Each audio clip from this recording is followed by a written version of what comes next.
അനുദിന വിശുദ്ധർ, page 422. October 8. വിശുദ്ധ ഷെമയോൻ. ജെറുസലേമിൽ താമസിച്ചിരുന്ന ഒരു ഭക്തപുരോഹിതനായിരുന്നു ഷെമയോൻ. രക്ഷകനായ ക്രിസ്തു ജനിക്കുന്നതിന് മുൻപ് താൻ മരിക്കുകയില്ലെന്ന് പരിശുദ്ധാത്മാവ് അദ്ദേഹത്തിന് വെളിപ്പെടുത്തിയിരുന്നു. അതിനാൽ രക്ഷകന്റെ ജനനത്തെ പ്രതീക്ഷിച്ചും അതിനായി പ്രാർത്ഥിച്ചും കഴിയുകയായിരുന്നു ഹില്ലേലിന്റെ പുത്രനായ ഷെമയോൻ. പരിശുദ്ധാത്മാവ് അദ്ദേഹത്തിന്റെ കൂടെ ഉണ്ടായിരുന്നു.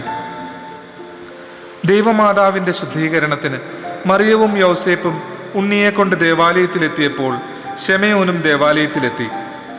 ആ സമയത്ത് അവിടെ എത്തിയതും ആ കുഞ്ഞാണ് വരാനിരിക്കുന്ന രക്ഷകനെന്ന് ഷെമയോൻ മനസ്സിലാക്കിയതും പരിശുദ്ധാത്മാവിന്റെ നിവേശനത്താലാണ്.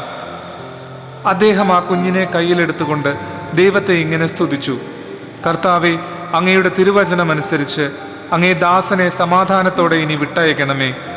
എല്ലാ ജനങ്ങൾക്കുമായി അങ്ങൊരുക്കിയിരിക്കുന്ന രക്ഷ എൻ്റെ കണ്ണുകൊണ്ട് തന്നെ ഞാൻ കണ്ടു കഴിഞ്ഞു. അത് വിജാതീയർക്ക് വെളിപ്പെടാനുള്ള പ്രകാശവും അങ്ങയുടെ ജനമായ ഇസ്രായേലിൻ്റെ മഹത്വവുമാണ്. ഷെമയോൻ മറിയത്തോട് പറഞ്ഞു: ഈ കുഞ്ഞ് അനേകരുടെ എതിർപ്പിന് കാരണമാകും. നിന്റെ ഹൃദയത്തെ ഒരു വാൾ ഭേദിക്കും. മറിയത്തിന് ഈ വാക്കുകളുടെ അർത്ഥം മനസ്സിലായില്ലെങ്കിലും അവൾ ധൈര്യം ലഭിക്കുന്നതിനു വേണ്ടി ദൈവത്തോട് പ്രാർത്ഥിച്ചു. വിചിന്തനം: ഷെമയോൻ രക്ഷകനെ കാത്തിരിക്കുന്നത് പോലെ നീ വിശുദ്ധ കുർബാനയിൽ ഈശോയെ സ്വീകരിക്കാൻ കാത്തിരിക്കുന്നുണ്ടോ?